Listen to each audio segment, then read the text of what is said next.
heures. J'attends à 7 heures pile. Ah, il est 7 heures. On peut commencer tout de suite. Il y en a qui vont se joindre aussi là, en cours de route. Eh bien, bonsoir, puis bienvenue à notre premier forum virtuel de l'Écomusée du patrimoine funéraire et commémoratif.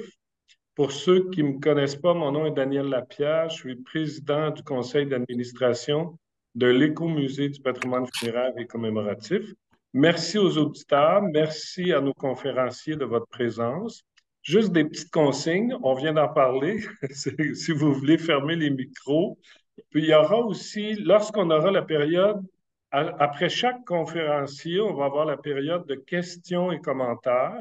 À ce moment-là, vous avez dans votre barre d'outils en bas, il y a réaction, vous allez sur réaction, puis vous pouvez lever la main si toutefois vous avez à poser une question, ou sinon, si ça ne fonctionne pas, ben, vous levez la main.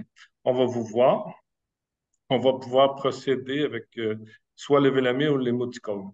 Le thème du forum, c'est comment améliorer la viabilité, l'attractivité et la convivialité de nos cimetières. Nous avons 4 conférenciers. Nous avons M. Daniel Dezinde, qui est directeur général des Jardins du Souvenir de Hull, qui est président du conseil d'administration de l'Association des cimetières chrétiens du Québec. Nous avons M. Jean-Jacques Lincourt, horticulteur, expert en gestion des espaces verts. Nous avons Mme Maryse Dubé, cofondatrice du site d'entraide de la Gentiane, et elle a travaillé 14 ans comme formatrice à la Fédération des coopératives funéraires du Québec dans le cadre de la Symphonie. Nous avons Alain Tremblay, fondateur de l'Écomusée du patrimoine funéraire et commémoratif. Après chaque conférencier, on va avoir une période de questions d'environ 10 minutes, questions et commentaires. Donc, on va commencer par M. Daniel Dezinde. Le thème, c'est l'état des lieux et des petits... Bon, c'est surtout ce soir, on vous laisse pencher sur les petits cimetières au Québec. Monsieur Dezinde, c'est à vous. Bonsoir tout le monde. Merci, merci de l'invitation. Écoutez, l'état des lieux des cimetières au Québec, est-ce que vous m'entendez bien? Oui? Oui. OK. En ce qui concerne l'état des lieux... Là partout. OK, il y a quelqu'un d'autre qui parle. Oui, je l'ai muté là. OK. Bon, c'est ça. Je reprends. Donc, en ce qui concerne l'état des lieux des cimetières au Québec, comme vous l'avez mentionné, il y a des plus petits cimetières de type paroissiaux traditionnels. Et il y a maintenant toute une variété de regroupements de cimetières qui ont choisi différentes formes juridiques là, pour se constituer, que ce soit en compagnie de cimetières, que ce soit des corporations diocésaines ou autres. Donc, puis en plus, il y a aussi des cimetières privés là, dont on connaît tous l'existence. Puis mon collègue Alain Chartier, qui est aussi membre du conseil d'administration, est en ligne et il pourra au besoin compléter parce qu'il a plus d'expérience que moi là, dans le domaine. Mais je vous dirais que je perçois, moi je suis membre de l'association du conseil d'administration, ça fait à peine 2 ans, 5 ans à la tête là, de la Corporation des cimetières Jardin du Souvenir à Gatineau. Donc, j'ai une expérience qui est relativement nouvelle dans le domaine. Fait que si j'en échappe des morceaux, je suis certain que certains vont me l'indiquer. Je vous dirais qu'il y a un mouvement intéressant qui se passe au niveau des cimetières au Québec là, depuis quelques années. Puis c'est probablement lié à un phénomène naturel du vieillissement des bénévoles, puis un renouvellement qui se fait de plus en plus dans les paroisses. On voit de plus en plus de nouveaux joueurs, pas nécessairement des jeunes, mais de nouveaux joueurs arriver avec beaucoup d'intérêt pour dire, OK, là, j'ai pris la gestion du cimetière chez nous, mais comment on fait ça? Et qui sont donc très avides de connaissances, d'expériences, de formation. Il y a une espèce de transformation naturelle ou de remplacement naturel qui est en train de s'opérer. et qui, quant à moi, s'avère très, très prometteur. On regarde, comme je vous disais, l'intérêt des gens pour des formations sur différentes thématiques qui touchent à la gestion des cimetières, à l'organisation, à l'amélioration des cimetières, au développement durable des cimetières, aux finances des cimetières. Et il y a un grand, grand appétit pour ça de plus en plus. Et nos activités nous le prouvent régulièrement. Chaque fois qu'on organise des formations ou des congrès, le nombre de participants est toujours important. Puis, comme je le mentionnais d'entrée de jeu, il y a aussi beaucoup de nouveaux venus qui viennent enrichir le groupe des participants, qui viennent chercher de l'information, mais qui viennent aussi apporter une autre vision du domaine des cimetières.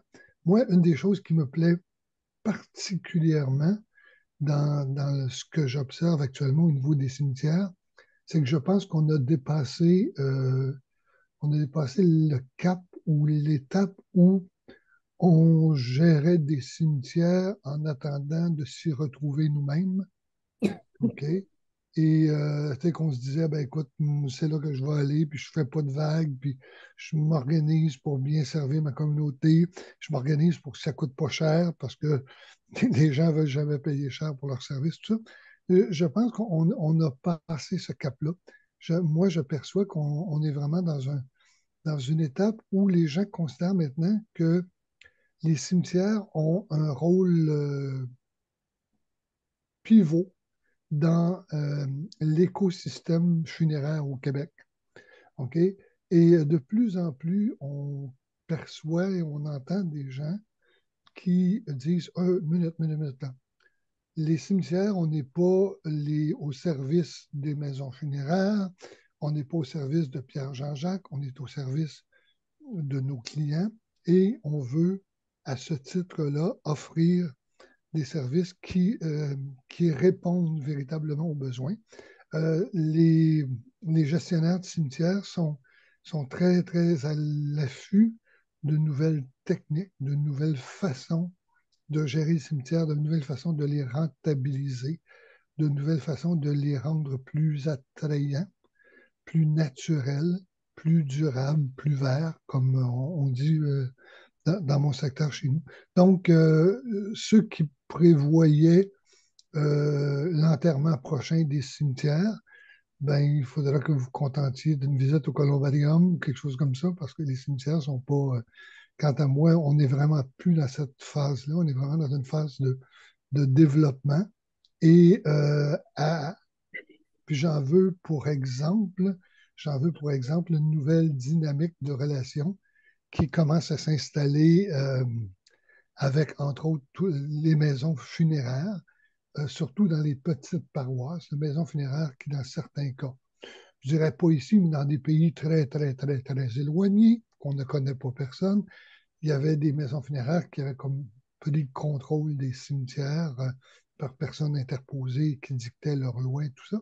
Et là, il commence à y avoir un redressement. Les gestionnaires de cimetières commencent à reprendre confiance dans leurs droits et reprendre Oui, mais tu dois les confiance. voir vivre. Oui, Pardon? non, continuez. OK. Ben, OK. En tout cas, essentiellement, ce que je veux dire, c'est ça, c'est que il y a un beau regain de vitalité que l'on observe actuellement au niveau des cimetières et même les plus petits. Puis Alain pourra le confirmer. Je vous donne un exemple. En septembre dernier, on était dans la région de Rivière-du-Loup pour une réunion du conseil d'administration et on a invité les représentants des cimetières de la région à venir prendre un petit déjeuner avec nous. Eh bien, à 8 heures un matin de semaine, ils étaient plus de 35 à s'être déplacés, certains avec 1h30, 2 heures de route, tout simplement pour venir partager, s'enrichir de la présence, de l'expérience des autres et vivre les bienfaits de la communauté de cimetière. C'est pour ça que je vous dis, en tout cas, moi, je me réjouis de ce que j'observe. Puis, je vous dirais, comme Yvon Deschamps disait à l'époque, stay tuned, the next one is much better. Donc, on s'en va vers vraiment quelque chose d'encore plus captivant, plus intéressant. Puis, il y a de beaux partenariats en développement dans les cimetières. Donc voilà, c'est un premier tour d'horizon là, à partir de la lorgnette que j'ai maintenant là, dans mes nouvelles fonctions. Merci beaucoup, c'est intéressant. On passe maintenant à la période de questions et commentaires. Si vous voulez utiliser, comme je disais tantôt, le petit émoticône de lever la main si vous avez des questions et ou commentaires.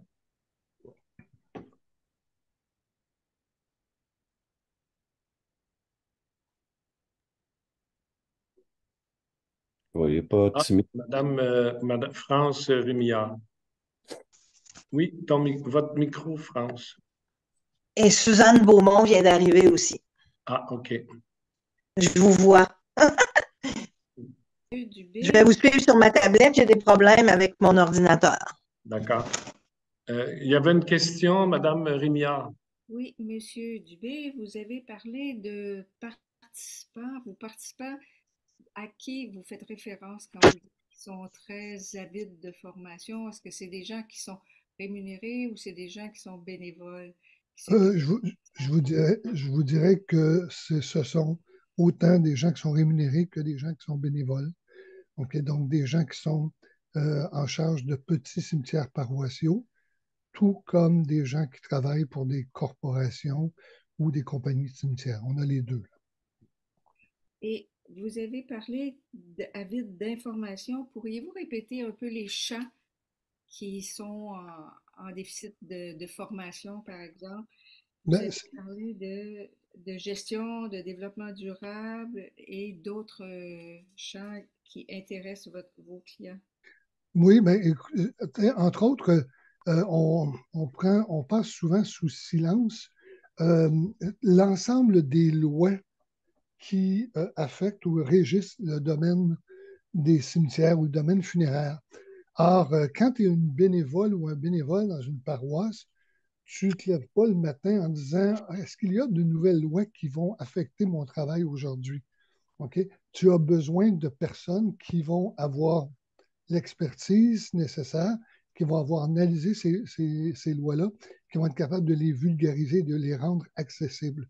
Que l'on parle de la loi sur les activités de funéraires qui remplace là, en partie l'ancienne loi sur les cimetières catholiques, que l'on parle du fameux registre des arrangements préalables qui a été mis en place il y a quelques années maintenant par l'Office de protection du consommateur. Pour monsieur et madame Tartampion, mes bons amis là, qui habitent dans une petite paroisse et qui font ça bénévolement par engagement là, de foi, ces gens-là, ils ne peuvent pas s'inventer experts légaux, okay? Mais par contre, ils sont confrontés à livrer des services qui requièrent l'utilisation de contrats type, qui requièrent des obligations d'enregistrer les transactions. Donc, il y a de la formation qui se donne au niveau légal, okay, qui tient compte de ces différentes nouvelles lois. Il y a de la formation qui se donne aussi au niveau, puis on l'a vécu pas plus tard que la semaine dernière à Lévis, au niveau financier. Parce que dans une autre vie, là, avant d'être au cimetière, j'étais économe diocésain. Donc, j'ai eu l'occasion de travailler pas mal avec les paroisses. Un autre des enjeux qu'on rencontre souvent dans les petites paroisses, c'est le fameux inconfort très judéo-chrétien de notre relation avec l'argent. Okay? Les paroisses, très souvent, ont bien de la difficulté, dès qu'il est question de charger un tarif pour quelque chose, ça va tellement pas avec la religion. Ça doit être généreux, ça doit être ouvert. Or, on se ramasse dans des situations où des cimetières ont voulu tellement être généreux et ouverts qu'ils n'ont plus d'argent. Okay? Et que là, ils sont contraints tout à coup d'augmenter leurs tarifs de façon radicale. Donc, on donne la formation sur quels sont les principes à mettre en place, quelles sont les bonnes méthodes de gestion pour vous assurer de ne pas vous retrouver dans ce genre de situation-là. On parle aussi du dossier des ressources humaines. Il y a eu la formation le printemps dernier, entre autres avec les nouvelles exigences de la CNSST au niveau de la santé et sécurité, puis la formation de comités paritaire dans les entreprises. On donne de la formation. On a une belle équipe actuellement qui est en développement et qui est en train de préparer bientôt, on l'espère, des capsules vidéo qui vont être offertes aux gestionnaires de cimetières sur comment faire certaines des actions que l'on doit faire dans des cimetières, que ce soit la préparation de fondations, que ce soit les mises en terre, que ce soit le nettoyage de monuments, et ainsi de suite. Donc, il y a quelqu'un de chez Alain, de chez moi, puis de Lévis, là, de nos directeurs qui travaillent là-dessus. Et on est aussi à l'écoute des besoins que les paroisses et les cimetières nous formulent. Puis, on essaie d'aller chercher les ressources nécessaires pour satisfaire ces demandes de formation. Très bien, merci. Merci. Il y a une main levée, Mme Nancy Schenck, suivie de M. Alain Chartier. Mhm. Oui, Mme Schenck, vous pouvez poser votre question. Bonjour. Commentaire, je ne connais pas tout le monde, donc Monsieur Desinde, c'est quoi votre travail actuellement là, que vous dites? Ben moi, je porte 2 chapeaux, entre autres ce soir, dans le cadre de ce colloque. Je suis à la fois directeur général des Jardins de souvenirs qui OK. sont maisons funéraires et cimetières. Mhm. Comme je me plais à le dire, on est aux deux. On est à la fois maison funéraire et cimetière. Et mon deuxième chapeau, c'est président de l'Association des cimetières chrétiens du Québec. OK. Ben, il n'y a pas de problème. Ça me permet de situer aussi l'intervention. Moi, ceux qui ne me connaissent pas, je suis une artiste multidisciplinaire et je travaille depuis 20 ans sur l'art et la symbolique funéraire au Centre du Québec. Je vous dirais que dans les partenariats, moi, j'en ai fait beaucoup. Ce que je trouve qui est difficile, c'est de l'exporter parce que actuellement, au niveau des projets artistiques et de médiation culturelle, ça marche beaucoup par petites régions, par MRC. Donc, je pense que là, la fédération qui est devenue patrimoine commémoratif aurait un rôle transprovince à faire parce que moi, j'ai plein de choses de près. Je peux vous dire que ça fonctionne, ça attire du monde. J'ai 3500 personnes qui sont venues visiter les cimetières avec moi depuis 2013. Et les gens sont avides, pas juste de gestion, mais de connaître leurs trésors locaux ou régionaux. Et ça fait partie d'un courant très important dans le tourisme qui est le dark tourism. D'ailleurs, c'est une partie de mon sujet de doctorat. Et il y a vraiment des choses là à l'épuiser pour justement valoriser les cimetières sous quelque forme que ce soit, pas juste en gestion, mais en tout cas, moi j'ai vu des exemples cet été, entre autres au lac Saint-Jean, de revitalisation de vieux monuments. C'était super intéressant, puis c'était même mis dans les trucs touristiques, là. Je pense que c'est une façon de travailler intéressante justement pour les faire découvrir et visiter parce qu'on va ailleurs, mais on va rarement chez soi. C'était mon commentaire. Merci. Oui, De merci rien. beaucoup. Merci. Monsieur Chartier, la main est levée.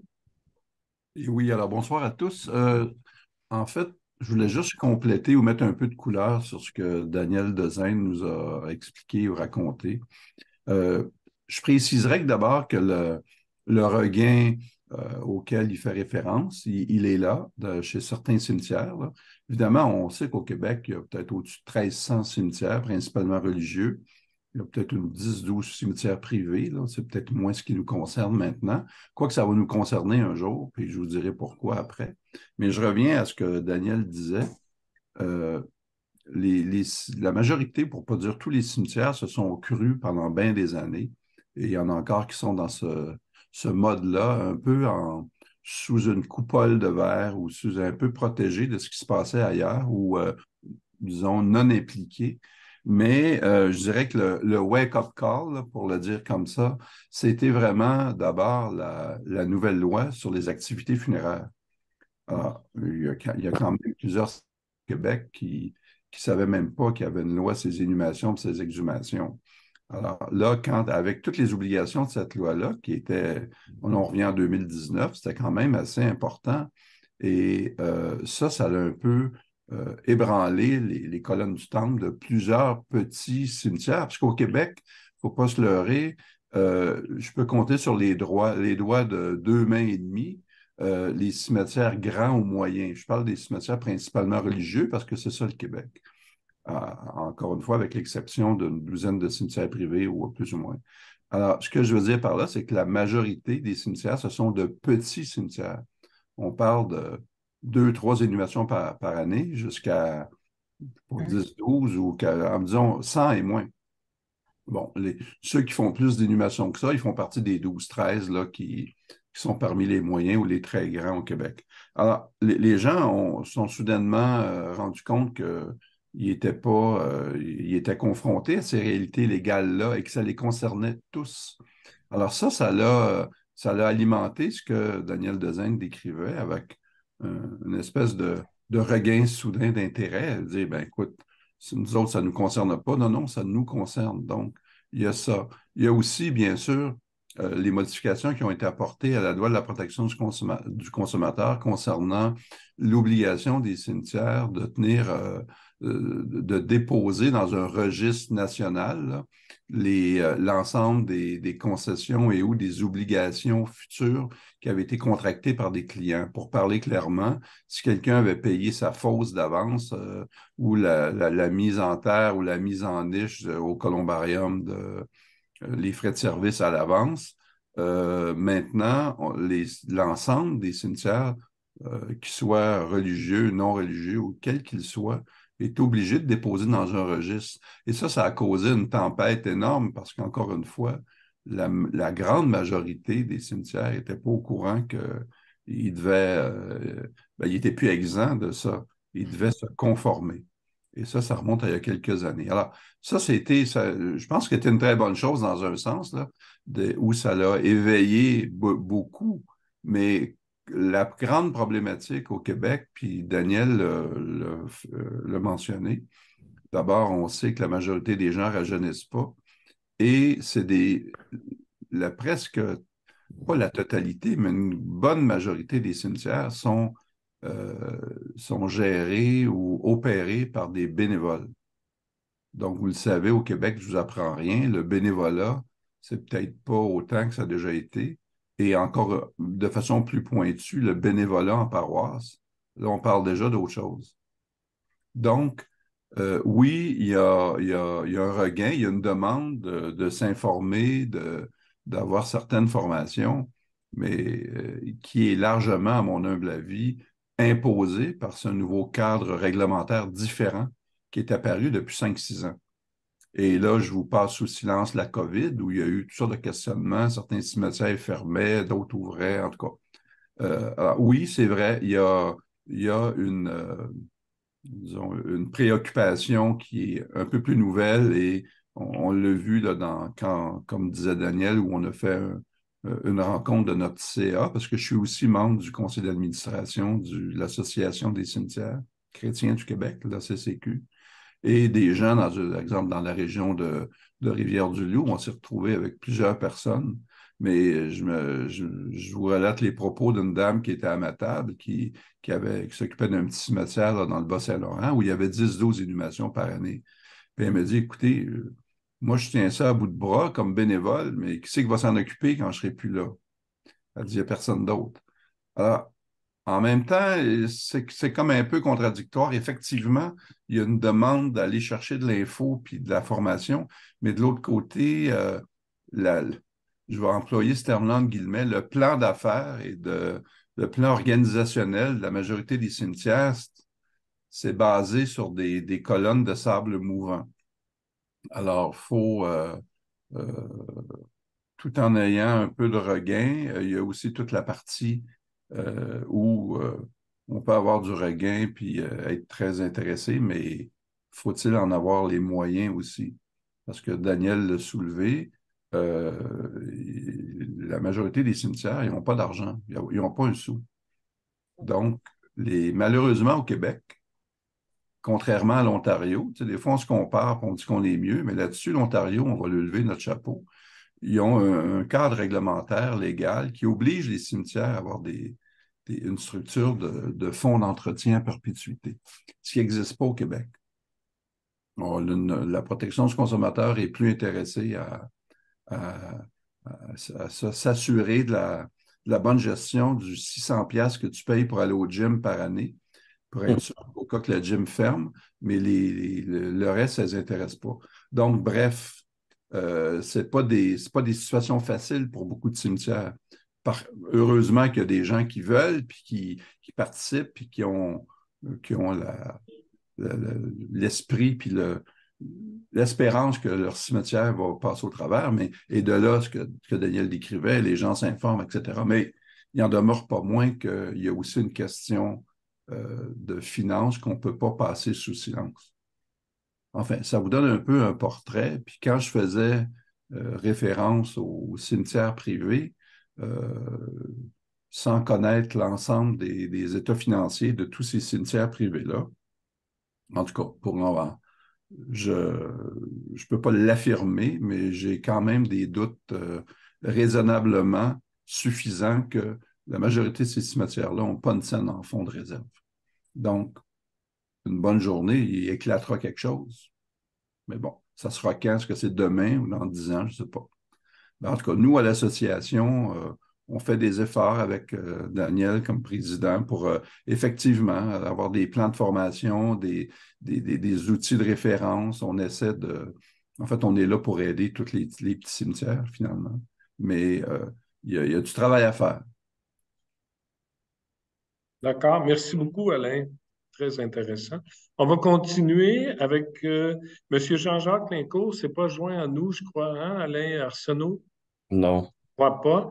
On a une capsule, on a justement une petite vidéo de M. Jean-Jacques Lincourt. Il y aura peut-être après, on pourra avoir des commentaires, on pourra avoir une petite période de commentaires. On vous le présente tout de suite. OK. Bonjour, mon nom est Jean-Jacques Lincourt. Je suis un horticulteur de formation, mais j'ai aussi des intérêts particuliers dans deux choses. Les cimetières, étant donné que je suis un natif d'un cimetière, d'habitude, on parle plutôt de mort que de naissance, mais j'ai effectivement vu le jour dans la maison du gardien du cimetière de Saint-Hyacinthe, qui était mon père.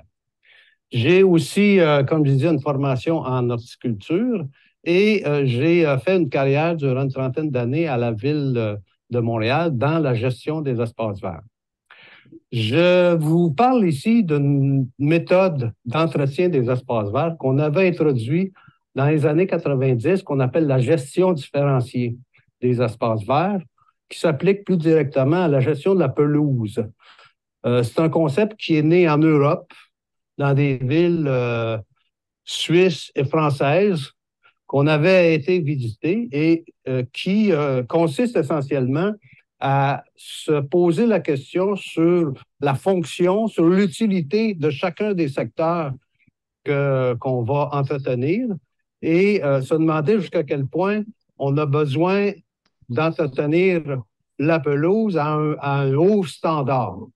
On comprend que devant un hôtel de ville, devant un endroit très fréquenté, devant un terrain de soccer, on peut avoir à introduire des méthodes d'entretien très intenses, mais autrement dans des espaces plus libres, comme c'est le cas ici et comme on retrouve dans les cimetières, qui sont des espaces en réserve ou des espaces inutilisés qu'on garde pour un futur développement.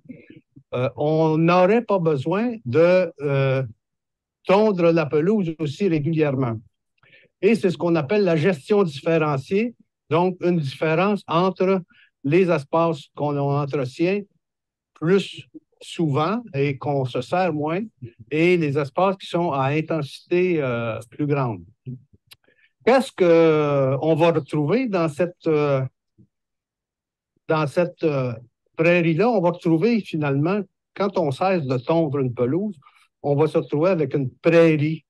Une prairie qui va fleurir et qui va devenir un habitat pour des insectes et une faune variée. Parce que maintenant, on n'est plus dans une époque où on fait la chasse aux mauvaises herbes, comme exception faite peut-être des terrains de golf. Et quand on regarde attentivement, Ce qu'on a maintenant dans une pelouse régulièrement tondue, comme ici, on voit qu'il y a plein de choses. Ici, par exemple, on a manifestement des graminées et du trèfle blanc sans doute. On va retrouver aussi, évidemment, le fameux pissenlit qu'on trouve partout. On va retrouver du plantain. On va retrouver, où j'ai vu tantôt ici, de la prunelle et une foule de plantes indigènes qui se sont introduits malgré les tontes régulières. Et quand on va les laisser à eux-mêmes, sans tondre l'espace, ben, on va se retrouver avec des plantes qui vont fleurir, qui vont compléter leur cycle biologique, qui vont aussi devenir soit de la nourriture, soit des abris pour une foule d'insectes et d'oiseaux qui vont devenir à ce moment-là la base de la chaîne alimentaire de tout un habitat, de toute une écologie qui va s'installer. Pourquoi faire ça? Mais d'abord, pour préserver la biodiversité, parce que dans les villes, dans les territoires développés, on a de moins en moins d'espaces naturels. On a des espaces naturels intacts, mais on a besoin aussi d'espaces naturels fabriqués ou qu'on gère de façon à laisser la nature s'exprimer, comme par exemple en laissant les pelouses pousser ou en réduisant leur tonte plus souvent. Donc, on va ainsi créer des habitats pour les insectes, encourager une nourriture pour les oiseaux, pour la petite faune, etc. Ce qu'on va faire aussi, c'est qu'on va réduire, on s'en doute bien, les gaz à effet de serre, la production de gaz à effet de serre, parce que ces tondeuses-là fonctionnent avec du carburant et on sait que les moteurs de tondeuses ne sont pas les plus efficaces au niveau de production de gaz à effet de serre. C'est probablement les moins efficaces. On dit qu'une heure de tondeuse vaut un aller-retour d'un auto entre Montréal et Québec. Ce faisant aussi, on va également réduire les coûts, évidemment. Réduire les coûts de main-d'œuvre, réduire les coûts de carburant, évidemment.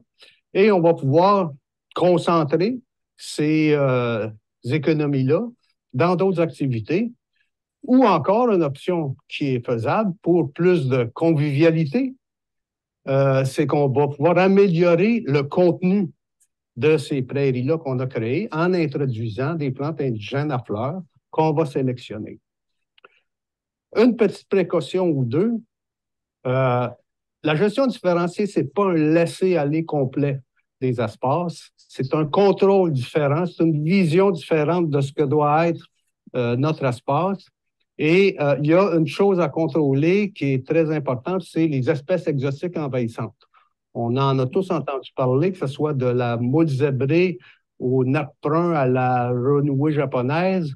Dans le cas des prairies fleuries qu'on va laisser sans tondeuse, on va se méfier de tout ce qui est espèces exotiques envahissantes qui risqueraient d'envahir non seulement notre prairie, mais les milieux naturels environnants aussi. Alors, il y a plusieurs méthodes qu'on va mettre en place pour contrôler ces espèces-là. La première étant effectivement la tonte. On va donc ressortir la tondeuse si on voit que ces espèces-là sont en train de s'installer. Évidemment, elles s'installent parce qu'elles sont exotiques, elles n'ont pas de ravageurs, elles ne sont pas d'insectes et elles vont prendre toute la place qui leur est disponible. Autre méthode accompagnant aussi cette approche-là, ça peut être la gestion de l'eau aussi. Si on peut, dans certains cas, laisser l'eau s'accumuler dans des bassins de rétention, plutôt que d'envoyer l'eau dans des égouts, dans des sentiers pavés et se laisser accumuler dans des réservoirs qui s'en vont à l'égout, on peut la laisser s'accumuler dans des endroits, dans des milieux qu'on va considérer comme des milieux humides et qui vont pouvoir aussi constituer des habitats différents, des habitats aquatiques ou semi-aquatiques, qui vont encore là enrichir la biodiversité. Finalement, au niveau esthétique, on n'est pas obligé non plus de tout laisser aller. On peut une façon intéressante de mettre en valeur les espaces, c'est de faire des découpages et de différencier, faire des contrastes entre les espaces tondus, pardon, et les espaces non tondus avec des courbes qui vont mettre en valeur un paysage. On peut créer avec ça un paysage, ajouter des plantes pour l'environnement et pour le budget de nos entretiens.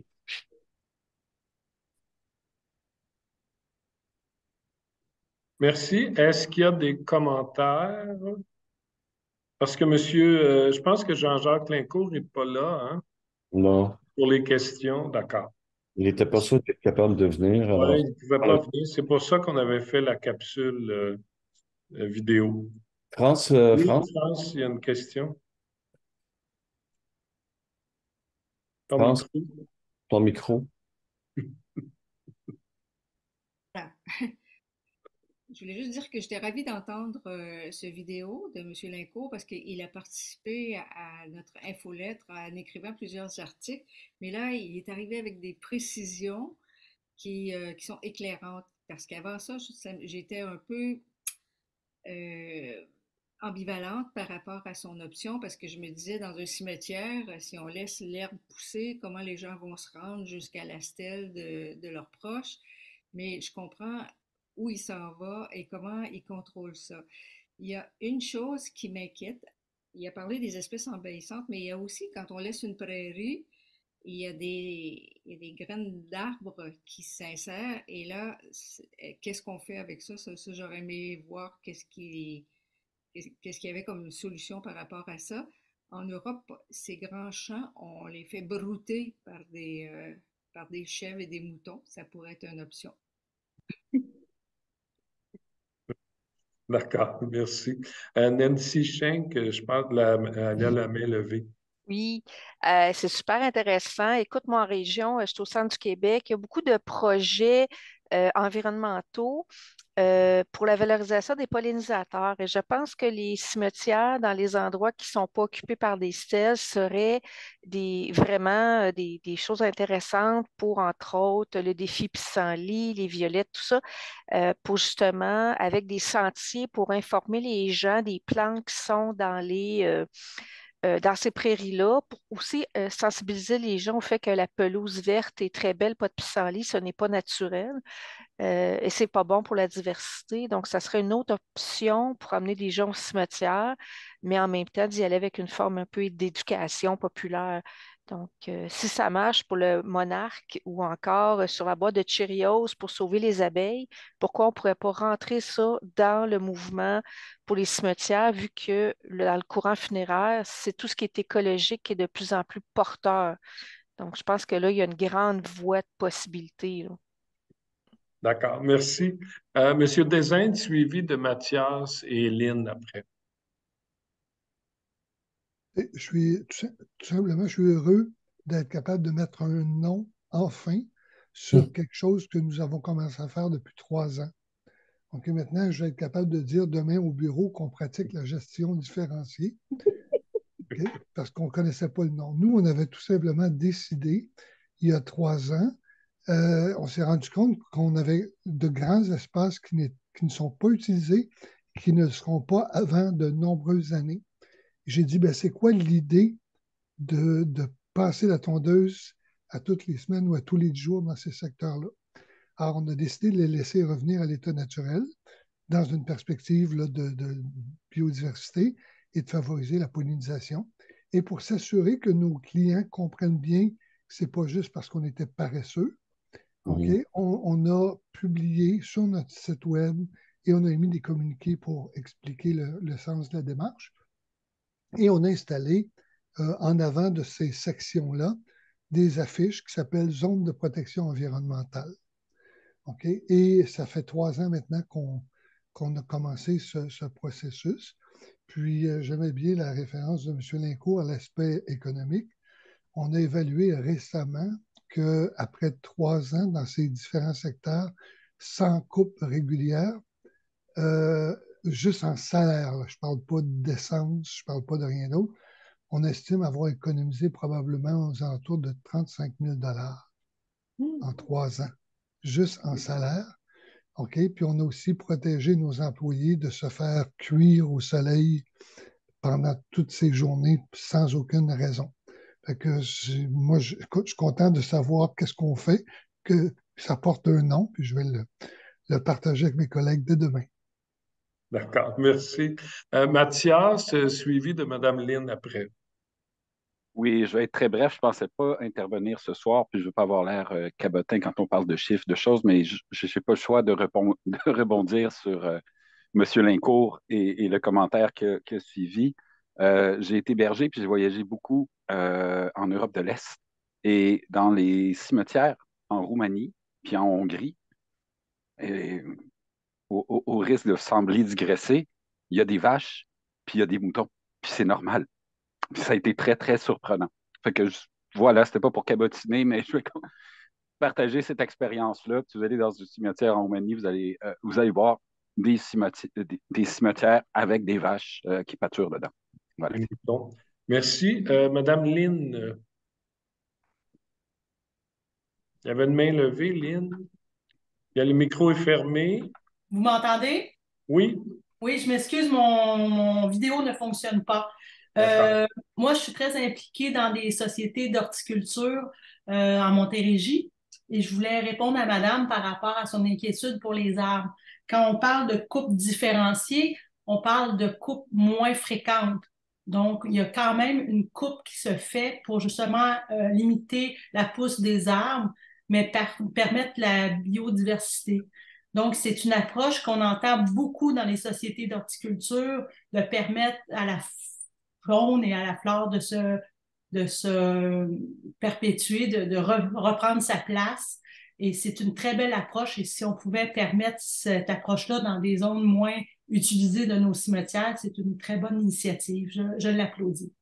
Merci. On va continuer avec Mme Maryse Dubé. Maryse, tu es là? Oui, je voudrais parler. Okay. Oui, excuse, je n'avais pas vu mais je vois pas la main. Est-ce que vous m'entendez? Oui. OK. Moi, je voulais simplement faire un commentaire, puisque vous parlez de jardin. J'en étais rendue à penser au jardin communautaire. Est-ce qu'on pourrait pas cultiver certains légumes, fruits, je sais pas, là, planter des pommiers. Ça pourrait être intéressant parce que les gens, ils cherchent ça, des jardins communautaires. Alors, peut-être qu'on pourrait réserver une section pour ça. Puis ça amènerait aussi les insectes puis les oiseaux. C'est ça, c'est ce que je voulais dire. Oui, merci. On va continuer. Je pense qu'il n'y a plus de main. Ben, il y a Lynn qui a levé la main, mais le micro est fermé. Non, mais Lynn, je elle a pense parlé. que c'est la même. Moi, c'est ça. Maryse, on va te laisser la parole. Elle est là. OK.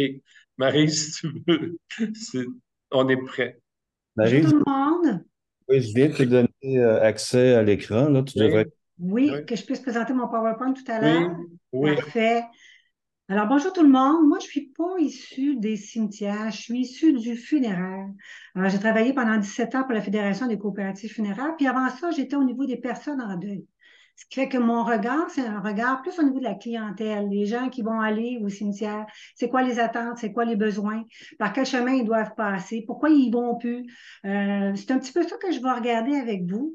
Puis, vous allez voir que je vais faire un peu parfois des analogies, parce que c'est la mort. Hein? Je veux dire, les cimetières, comme le funéraire, on est avec la mort. Puis ça attire pas vraiment les gens. En tout cas, surtout le funéraire, je vous dirais. Les gens ne viennent pas au salon funéraire par gaieté de cœur. À la rigueur, les cimetières, c'est beau, c'est agréable. Il y a plein de belles choses qu'on peut regarder, mais dans un salon funéraire, pas tant. C'est qu'il y a eu plusieurs choses qu'on a mis en marche avec les années pour montrer la mort ou le funéraire avec un autre regard, c'est-à-dire avec d'autres choses que juste parler de la mort. C'est ça qu'on va regarder ensemble au niveau de ma petite présentation. Attendez, est-ce que vous la voyez? Non. Non, vous ne voyez pas rien actuellement? Non. OK, à ce moment-là, je vais voir pour la repartir. Attendez un petit instant.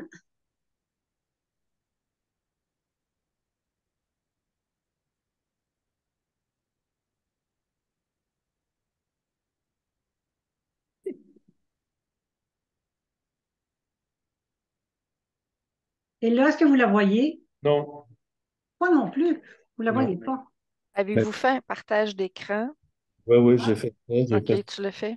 Est-ce que je l'ai accepté? Ah, ça se peut. Je vais aller voir si j'ai accepté le partage d'écran. Oui, faut que tu cliques sur partage d'écran, puis après ça, partage ton... Ah, je pense que c'est ça que je n'ai pas fait. Ouais. OK, donc share screen. Mhm. Parfait. Là, est-ce que Ah, vous voyez quelque oui, chose? là, ça va commencer, je pense. Oui, bon, Voilà. attendez. Oui, on le voit, Vous Maryse. le voyez, je vais le partir en... Oui. Attendez. C'est le photographe Je vais le partir en PowerPoint. Puis là, qu'est-ce que vous voyez? Voyez-vous tout mon écran ou juste la présentation? juste On, une partie. Juste une on- partie? on va ta présentation avec des... Allez cliquer sur diaporama, ça devrait leur partir. Oui, c'est parce que je ne le vois pas. D'habitude, je le vois. Là, il n'apparaît pas le diaporama. Moi, je le vois à la Non. gauche. Je vois 1, 2, 3, 4, 5, 6 à la gauche de mon écran. Puis je Ouais. vois C'est ça, c'est l'image avec une stèle puis des nuages. OK, bon, mais c'est pas vraiment ça en fait. C'est le premier du PowerPoint que on voit. OK. Moi, je vois tout l'écran, là, mais diaporama est en haut. Ouais, ça ne marche pas. Donc, je vais essayer autre chose. J'arrive même pas à t'ennuyer.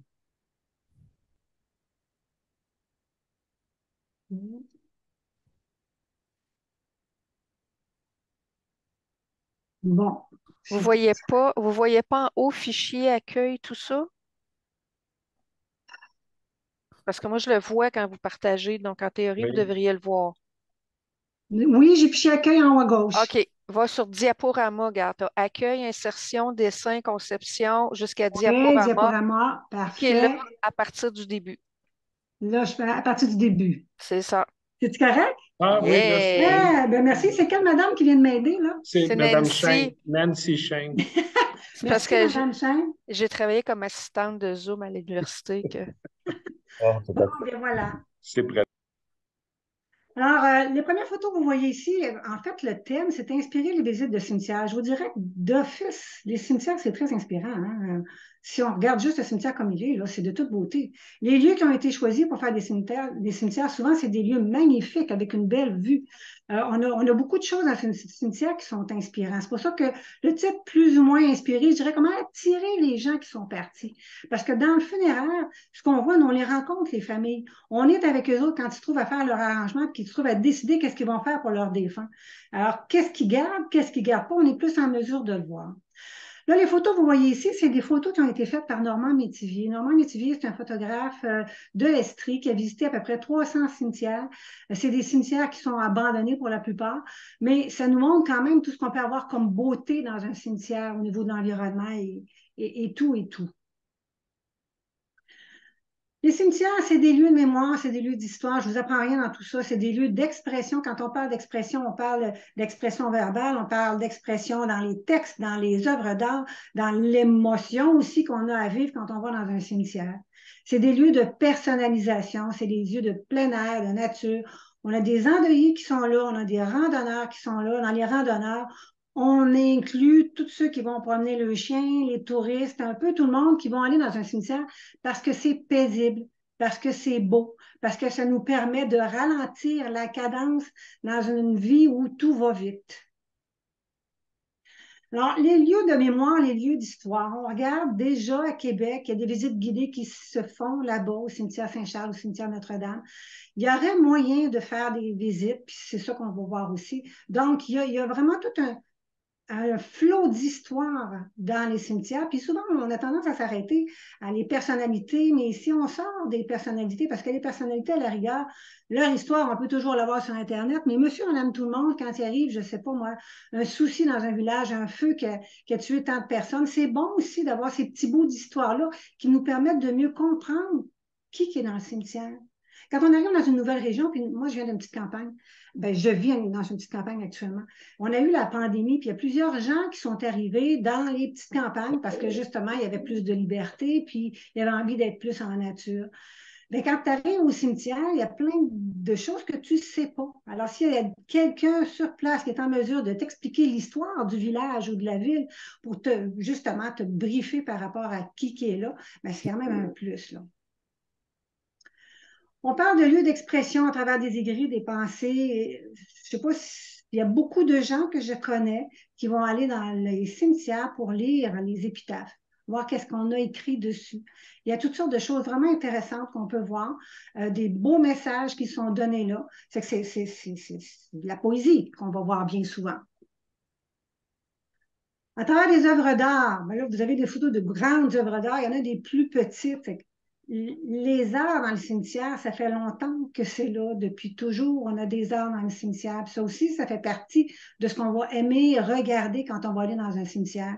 Le temps de recueillement est important, mais le temps d'admirer les belles choses aussi.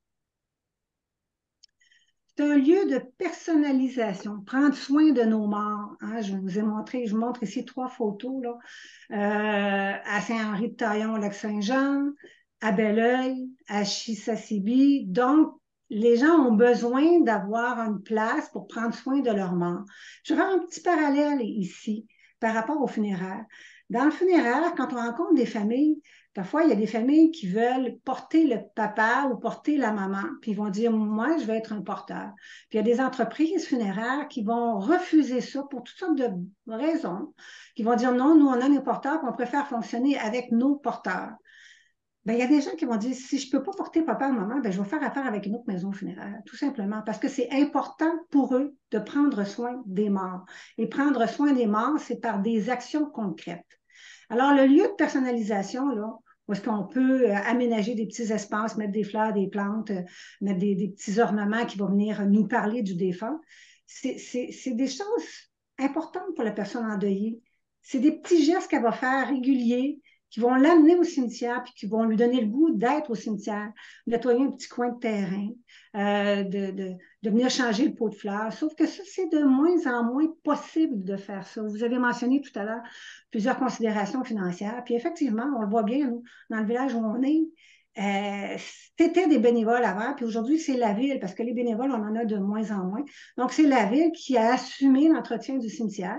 Ça s'ajoute, c'est une charge financière qui s'ajoute aux frais de la ville, ce qui fait qu'on y va au plus court. Puis quand on y va au plus court, bien, qu'est-ce que ça fait? Ça fait qu'on retrouve des affiches où on n'a pas le droit de mettre des fleurs puis des plantes au sol. On n'a pas le droit de mettre d'ornements au sol. On peut mettre des choses sur la pierre tombale. Bien souvent, c'est des fleurs en plastique. C'est pas de toute beauté, hein. C'est pas ça qui va attirer les gens au cimetière de voir des plantes en plastique sur la pierre tombale. Des lieux de plein air. Vous voyez ici 4 lieux, Chartierville, Saint-Gabriel-de-Valcartier, Tadoussac, Mille-Îles. Il y en a tellement des beaux lieux. On va aller se promener dans les cimetières. C'est magnifique. On a des vues extraordinaires. C'est pas étranger au fait que les gens vont vouloir aller là. Combien de touristes viennent dans les cimetières, pas juste chez nous, partout, parce qu'ils ont tout ça en même temps. Ils ont de l'histoire, de la commémoration, des œuvres d'art, des lieux extraordinaires. Alors, ce qu'on dit là-dessus, c'est que les cimetières ont déjà plusieurs atouts. C'est pour ça que je vous disais, attirer les gens, c'est parce qu'il y a déjà tellement de choses pour les attirer. Mais qu'est-ce qu'on peut faire de plus pour attirer les gens, pour qu'ils aient le goût d'y aller? Et là, je reviens encore à ce que je vous disais tout à l'heure dans le milieu des entreprises funéraires. On s'est dit comment on peut attirer les gens pour qu'ils viennent, parce que déjà, ça fait peur, la mort. On le sait qu'il y a des gens pour qui les cimetières, c'est trop la mort. Ils ne vont pas vouloir y aller. Alors, comment on peut graduellement les amener à visiter un lieu qui peut peut-être au départ faire peur? Bon, on parle ici de rituels personnalisés lors de la mise en terre. On le voit de plus en plus. Malgré tout, encore, trop souvent, les gens vont décider de pas faire appel à personne, de s'occuper eux-mêmes de la mise en terre, c'est-à-dire surtout quand c'est une heure, ils vont être tout seuls, ils vont amener un petit texte quand il y en amène un. Bien souvent, ils n'ont rien avec eux autres.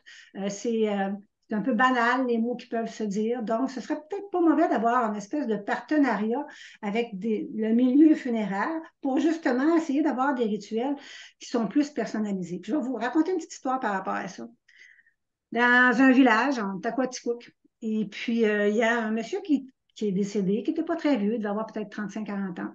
C'était quelqu'un qui était assez investi dans sa communauté, qui était connu pas mal dans son village.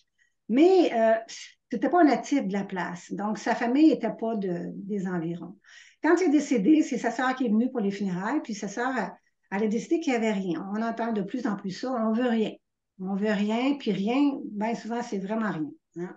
On prend les cendres, on repart avec. Aujourd'hui, c'est assez facile. Avant, quand il y avait juste des cercueils, la question ne se posait pas d'aller au cimetière. Mais aujourd'hui, c'est assez facile de partir avec les cendres et de faire autre chose. Donc, elle dit, je veux rien. Puis, c'était la conseillère aux familles qui était avec elle qui lui dit, mais vous ne pouvez pas vraiment rien faire parce qu'il y a toute une communauté ici qui connaissait votre frère. Vous ne le savez pas parce que vous n'êtes pas de la place, mais votre frère était connu. Ils vont avoir besoin d'avoir un espace pour dire adieu, puis être présent, être ensemble. Alors, à force de jaser un petit peu avec la sœur, elle est parvenue à une entente. Puis l'entente qu'elle a eue, c'était OK, on va faire quelque chose, ça va être au cimetière. On va faire quelque chose au cimetière. On va tout faire au cimetière. En fait, l'hommage va être au cimetière, puis on va tout être ensemble. Mais ça demande à elle, c'est de faire ça le soir. De faire ça le soir, alors qu'il fait noir, et puis d'aller au cimetière dans un autre point de vue. Fait que ce qu'ils ont fait, c'est qu'il y a eu une procession qui sont partis du salon, qui sont allés au cimetière. Rendu là-bas, il y avait déjà aménagé un espace avec des lampes, des flashlights pour que les gens puissent s'orienter. Hein. Il n'y a pas nécessairement de lumière dans les cimetières. Et puis, quand les gens arrivaient, on leur remettait une chandelle qui était allumée. Il y avait les phares d'une voiture qui éclairaient le chemin. Ils se sont tous rendus au lot. Et puis là, on commençait à raconter qui était ce monsieur-là, puis à faire le rituel autour. Les gens s'en rappellent encore, hein, ceux qui étaient présents, parce que c'était quelque chose qui était différent, c'était quelque chose qui était très intime, et c'est quelque chose qui se faisait dans un cimetière. Fait que, il y a moyen de faire des rituels personnalisés lors de la mise en terre, puis d'avoir des ententes, peut-être se permettre de sortir d'un cadre dans lequel on est habitué de travailler. C'est des choses qui vont se faire plus facilement dans les petites places parce que le cadre est moins rigide, on peut jouer, on peut être un petit peu plus flexible de ce côté-là. Des expositions d'œuvres d'art. Là, je vous ai montré une photo ici avec des œuvres, des photos qui sont encadrées, qui fait que ça peut être dehors, malgré le mauvais temps, ça peut quand même être dehors. J'ai commencé tout à l'heure avec les photos de Normand Métivier, puis j'ai demandé à Normand s'il avait déjà exposé ses photos de cimetière, puis il me dit oui, j'en ai exposé quand même plusieurs fois, mais jamais dans un cimetière. Il a exposé ses photos de cimetière un peu partout, mais jamais dans un cimetière. Puis je me dis, ben quand même, il y a peut-être quelque chose à toucher là, là. Il y a peut-être quelque chose, une piste à exploiter. Lui, il avait visité, comme je vous disais, 300 cimetières. On voit ici tout ce qu'il peut faire. Donc, il y aurait moyen peut-être de faire des expositions dans des cimetières pour attirer les gens. On fait des vernissages et puis les gens peuvent venir. Puis ça leur permet d'avoir une porte d'entrée qui est différente que la mort. Et ça, on l'a fait dans les salons. Il y a plusieurs salons funéraires qui ont décidé de faire des expositions. Il y a des grands murs, on met des toiles, on fait des vernissages. Les gens viennent au salon pour autre chose que la mort. Ils viennent apprivoiser des lieux. C'est un petit article que j'ai vu à Genève. C'est un cimetière qui ont décidé de faire une exposition avec 16 artistes contemporains, des sculptures qu'ils ont mis dans le cimetière. Puis on fait un événement avec ça. On a la place, on le voit quand même, il y a de l'espace, on est en plein air. Il y a moyen de faire quelque chose avec les arts pour attirer le monde. Autre chose qu'on peut faire, c'est des concerts. Là aussi, c'est un concert qui a lieu dans un cimetière. Et puis, parfois, dans des villages, il y a des groupes qui vont s'improviser ou qui sont un petit peu plus professionnels, peu importe. Les gens de la place vont avoir du plaisir à aller écouter des concerts. Ça, on va le voir dans les salons. Les salons ça a été une autre porte qu'ils ont utilisée. Piano douceur, en estrie, il y a des petites choses comme ça qu'on va faire pour attirer les gens, encore avec le même objectif, d'apprivoiser la mort, d'apprivoiser le contact avec la mort. La commémoration, vous voyez ici, le jour du souvenir, régulièrement dans les cimetières, ça se trouve à être souligné.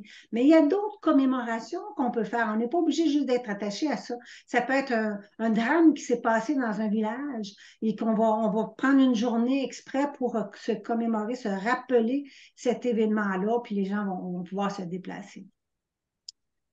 La danse, il se trouve à y avoir à Québec un groupe qui s'appelle Le Fils d'Adrien, c'est un groupe de danse contemporaine, qui ont décidé de travailler sur le développement d'un projet commémoratif pour les personnes qui sont décédées pendant la COVID, en pleine pandémie. Donc, ils sont allés prendre une entente avec le cimetière Saint-Mathieu, qui est un cimetière qui est désacralisé, mais quand même, qui est un cimetière où est-ce que c'est avec des pierres tombales, puis on est dans un lieu où la mort est présente. Et puis, ils vont faire ce projet-là qui va être mis en place en 2025. Il va y avoir de la danse, mais il va y avoir aussi des arts visuels et auditifs, là. Donc, il y a moyen, encore là, d'exploiter cet espace-là pour se servir de mettre en valeur les arts. Des activités familiales. Je vous ai dit que je suis dans un petit village. Dans un petit village où nous sommes, régulièrement dans les villages, il y a la fête des voisins qui se fait une fois par année, puis habituellement, c'est en juin. Nous, chez nous, on a décidé qu'on le faisait un petit peu plus tard, puis qu'on le mettait ça plus large. Donc, c'était pas juste une fête de voisins, parce qu'on s'amène des petits gâteaux, des petites choses, puis on jase ensemble, puis il y a des jeux pour les enfants.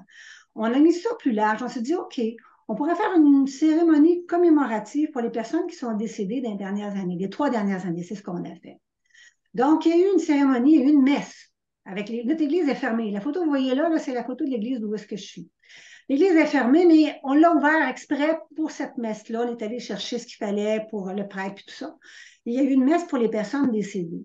Et puis le cimetière, il est en haut de la côte. Donc, après la messe, on est parti, on a fait une procession. On est allé jusqu'au cimetière en haut. Déjà, ça, c'est inhabituel. Je peux vous dire, on n'en fait plus de ça. On s'en va jusqu'au cimetière en haut. On est sur place. À l'église, on était quoi, peut-être 150 personnes. Pour le cimetière, il y avait quand même moins de gens. On était peut-être à peu près 30-40 personnes qui étaient au cimetière. Mais c'est quand même 30-40 personnes d'un petit village de 250 habitants qui étaient au cimetière. Et là, il y avait la bénédiction des tombes. C'était le curé qui bénissait tous ceux qui étaient décédés. Puis à un moment donné, il nous dit, vous savez, la bénédiction, c'est pas juste un acte réservé aux prêtres. Vous pouvez bénir aussi. Puis ça m'a rappelé quand j'étais jeune. Moi, quand j'étais jeune, papa, il nous bénissait le jour de l'an. On était bénis. Fait qu'il nous dit, vous pouvez bénir vous aussi. C'est que on s'est tous garochés sur le goupillon, qu'on a béni nos tombes. Hein?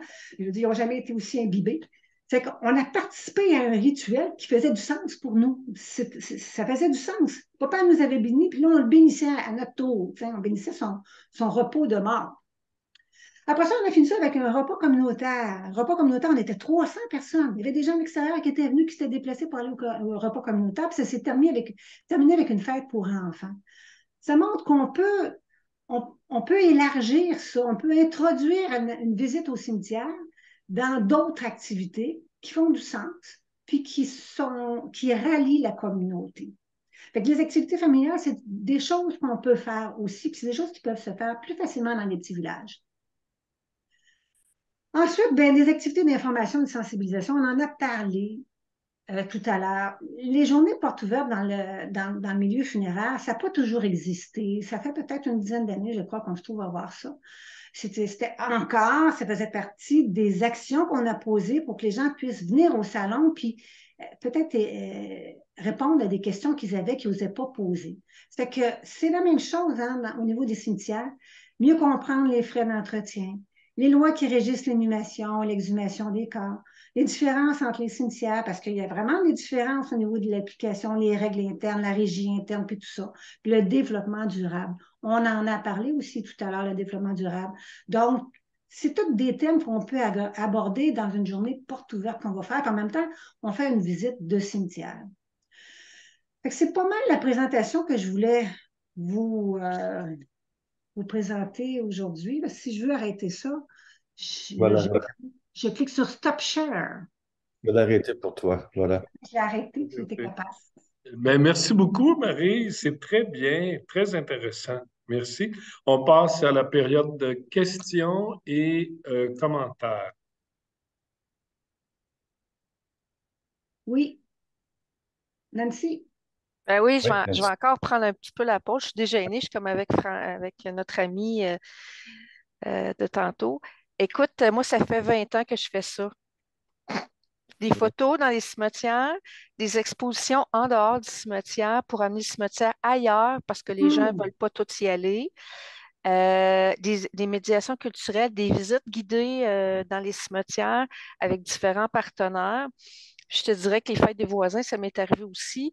Dans ma région, on a fait aussi Novembre, mois des morts, il y a quelques années, qui était une association MRC Ville de Victoriaville, organiste locale, historienne locale, moi qui faisais une visite de cimetière et on avait un comédien professionnel sur la thématique de la mort et de quelque chose autour de l'histoire. Et on avait chacun notre portion et c'était 125 à 150 personnes par soir. On n'est pas Montréal, là, tu sais, la région de Victoriaville, c'est petit. Puis juste les projets que moi, j'arrive à faire avec des partenaires, ça peut être des 50, 60 personnes. Donc, je pense que il y a des choses qu'on peut faire en région qui pourraient inspirer. Puis, tu sais, moi, j'ai monté des catalogues, tout ça, d'activités, puis les gens sont friands des choses. Puis, tu sais, quand tu parlais des tribus tantôt, de personnes qui vont au cimetière, je te dirais que c'est plus complexe que ça dans les recherches, dans le dark tourism. Là, c'est très, très intéressant, les gens qui vont dans les cimetières. C'est beaucoup plus vaste. Écoute, tu peux avoir les ornithologues, des photographes d'astronomie, des identifications d'horticulture. Il y a plein de choses qui peuvent se faire. Il faut juste oser. Puis actuellement, ce qui se travaille beaucoup dans plusieurs régions au Québec, c'est les politiques culturelles qui vont être mis à jour. Donc, c'est une autre porte pour faire entrer les activités de cimetière en passant par le patrimoine. Mais il y a vraiment des choses à faire, là. Je pense que le rôle, c'est vraiment de se spotter là-dessus, là, énormément. J'ai pris ton nom d'ailleurs, Nancy, hein, quand tu as Ouais, parlé toi, tout à l'heure, là. Je ne sais pas si travailles à j'ai quoi? affaire à tes coordonnées, là, mais effectivement, je trouve que c'est très. Quand tu parlais, je trouvais ça très intéressant. Toi, tu es à la Coop de l'Estrie? Ben, moi, c'est la Fédération des coopératives, ce qui fait que OK. c'est tout le territoire du Québec, là. OK. D'accord. Est-ce qu'il y a d'autres commentaires ou questions? Je Oui, vois pas. il y a la mail de utilisateur Lynn, je ne sais pas c'est qui, Linda Coutier. Linda Coutier, tu es sur le mute.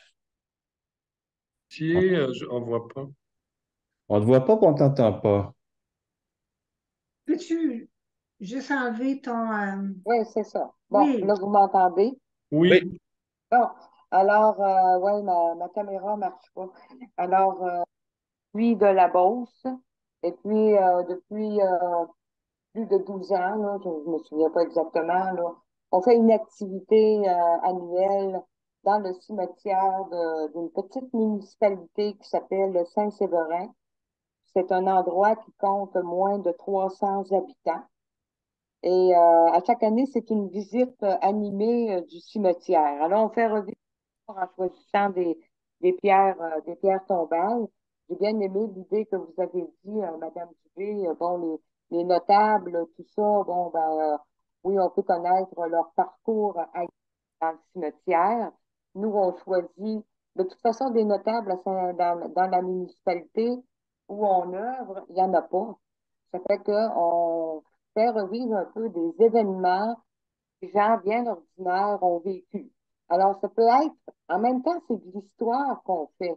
On fait de l'histoire, on raconte un peu ce qui est arrivé à certains personnages. Ça peut être des événements heureux, ça peut être des événements malheureux. Alors, ça se forme de sketch ou de narration ou de lecture publique. Alors, on varie les formes là, selon ce qu'on a à raconter. Et puis, les gens aiment beaucoup ça. On a des gens qui sont fidèles, qui reviennent à chaque année. Euh, c'est ça. Cette expérience faite, toujours avec une programmation nouvelle. C'est sûr qu'à un moment donné, je ne sais pas si je vais. C'est parce que c'est moi qui fais la recherche, les textes, les textes pour cette visite-là. On va peut-être à un moment donné trouver le fond du baril parce que les histoires, on en trouve quand même à chaque année, mais peut-être qu'un jour, je ne sais pas, il faudra en reprendre certaines qu'on a exploitées il y a peut-être une douzaine d'années, 12, 13 ans, là. Alors, c'est ça. Les gens apprécient ça. Puis, pour un petit village, là, je vous dirais, nous, on fait ça 2 fois dans la même fin de semaine. Et puis, on peut attirer là, facilement là, un bon 80 personnes comme il faut. Merci beaucoup. On va passer. Il y avait la main levée de Luce Desaulniers, suivie de Mme Rémillard, puis Terry Lux. Oui, Luce. Oui, bonsoir à tout le monde. Merci de cette occasion. Puis merci beaucoup à Maryse d'avoir ciblé des points absolument importants à mon sens, et comme clinicienne, anthropologue et comme anthropologue du macroscopique. Je trouve ça important d'avoir situé la visite des cimetières comme étant un facteur important dans le deuil, ce que Maryse a ciblé par la bande. Mais il ne s'agit pas tant d'éviter je veux dire, en fait, de gommer comme on tend à le faire dans nos sociétés, de gommer la question de la mort du fait des cimetières, puisque les cimetières sont le premier code signalétique dans toutes les sociétés de l'existence de la mort. Je travaille ce fait-là par toutes sortes d'angles dans des récits de cimetières que je dépose sur un site qui s'appelle InfoDeuil. Mais cela dit, ce que je trouve important dans ce qui a été souligné jusqu'à date et qui pourrait être souligné davantage, c'est comment, ne serait-ce que sur la question du deuil, c'est non seulement le deuil des individus, mais le deuil. Moi, j'observe des gens qui vont dans les cimetières en région. Je suis gaspésienne, moitié montréalaise, et je vois des cimetières chez moi en Gaspésie. Je ne vous parle pas de la Gaspésie, mais je pourrais vous dire que les gens observent les générations. Donc, imagine ce que pouvaient être les deuils de génération il y a 100 ans, il y a 30 ans, il y a 40 ans. Et ça, c'est fondamental. Et je pense qu'une des façons de revaloriser en dehors de tout ce qui a été dit et auquel je suis tout à fait sensible sur la dimension écologique, sur la dimension mémorielle, sur la dimension artistique, évidemment, mais ce serait trop long d'en discuter maintenant, mais si je me branche sur ce que ma collègue Maryse vient de dire, c'est sur la question du deuil, c'est le deuil intime, mais c'est aussi la refiguration qui nous est permise dans les cimetières du deuil de génération, mais aussi du rappel qu'un cimetière, et c'est pour ça que c'est un peu contre-culturel, un cimetière, c'est pour ça que ça nous apparaît négligeable pour l'ensemble des humains, mais un cimetière, ça reste le premier code signalétique de la mort dans toutes les sociétés. Et ça, je trouve ça extrêmement important parce que c'est un rappel du destin. Et donc, peut-être, enfin, ça sera l'objet d'éventuelles discussions, mais peut-être travailler dans ce sens-là, tout en étant tout à fait aise avec tout ce qui a été dit ce soir sur les dimensions qu'il faudrait peut-être valoriser. Alors, merci de cette occasion. Bonsoir Alain, bonsoir tout le monde. Merci. Merci, Luce. Aux deux, Alain. Oui, on va continuer avec M. Terry Lux. Il y avait une question ou un commentaire? On ne vous entend pas, M. Lux.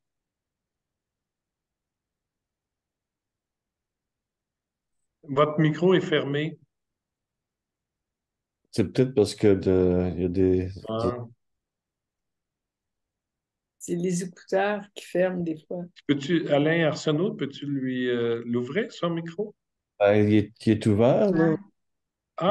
OK. Ouvert son micro. Ah. C'est peut-être ses écouteurs, là, je ne sais pas. C'est Sherbrooke, c'est pour ça.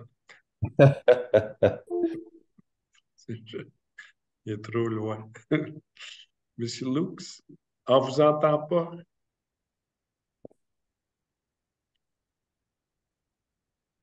Tu peux parler pareil.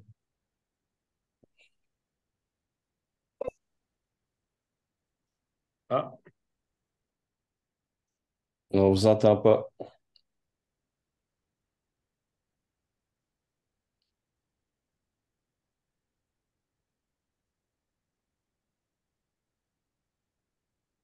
Non. Daniel, on ne l'entend pas, là.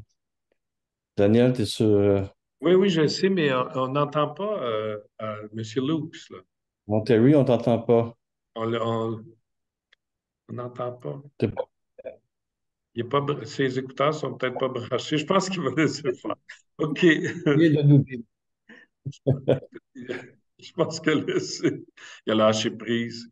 Il n'y avait pas d'autres questions et commentaires. On va continuer. Attends une minute, Daniel. Moi, j'aurais peut-être un petit dernier Ah oui, commentaire à faire. excuse, Maryse, oui. Ouais, ça reste quand même qu'au Québec, on a peut-être perdu beaucoup d'appropriation par rapport au cimetière, mais c'est pas pareil partout. J'étais allée au Pérou, et puis au Pérou, c'était le jour de la fête des morts. Le jour de la fête des morts, là-bas, les gens, c'est une journée fériée. Et ils prennent pas la journée fériée pour aller dans les centres d'achat. Ils prennent pas la journée fériée pour aller faire du ski ou faire autre chose. Ils prennent la journée fériée pour aller voir le mort. Et il y a tellement de gens là-bas, les routes sont fermées. Dans les rues, il y a des stands de fleurs. Les gens vont voir leur mort. Le cimetière, c'est plein, plein, plein, plein à craquer. Bon, on amène leur lunch, ils vont faire des pique-niques. Les enfants amènent le bébel, ça joue à travers les pierres tombales. Donc, il y a une culture là-bas où est-ce que la mort fait partie de la vie, puis on a envie d'aller au cimetière pour honorer nos morts, principalement cette journée-là. On n'a pas tant ça ici, puis je pense qu'on va avoir à construire quand même quelque chose là, pour que justement ça ne parte pas à la dérive. Quand je vous ai parlé tout à l'heure de Normand Métivier qui a fait ces photos, c'est des cimetières abandonnés. Hein. C'est 300 cimetières abandonnés. Donc, on le sait que ça s'abandonne, on le voit, on le vit. Je pense qu'il y a quand même des actions à faire, puis je pense aussi que toutes les pistes sont possibles si on veut arriver à nos fins un jour pour que ce soit reconnu comme ça devrait, puis que ça prenne la grandeur que ça a. Oui. Merci. Merci. France, je pense. Je voudrais juste décréter une autre date pour la fête des morts, parce que pour aller célébrer avec la température qu'on a le 1er novembre ou le 2 novembre, c'est pas les... Je suis pas mal d'accord avec vous. Le 2 juillet, ça pourrait être le 2 juillet. Monsieur Luke, je ne sais pas, on peut faire un autre temps. Il y a la main levée, je ne sais pas si... Monsieur Luke, s'il ne nous entend pas, je pense. On a un problème avec son... Luce, est-ce que tu as encore la main levée? Est-ce que tu voulais... Non, excusez-moi. OK, c'est beau. Oui. C'est beau. Il faut l'enlever à un moment Oui, donné. je l'enlève. Attendez que Tu repasses dessus. Je vous remercie. On va continuer avec Alain Tremblay. Son thème, c'est une expérience personnelle de sépulture inspirante. Alain, est-ce que tu es prêt? Ton micro est fermé pour commencer. Et il est ouvert. Maintenant, je dois peser sur ici, c'est ça. Ensuite, je viens ici, je fais ça. Est-ce que vous voyez mon PowerPoint? Oui. OK. Bon, là, je ne sais pas. OK, je vais mettre un diaporama. Parfait. Voilà. Est-ce que vous m'entendez? Ça va bien? Oui. OK. Ben alors, bonjour tout le monde. Merci de votre présence.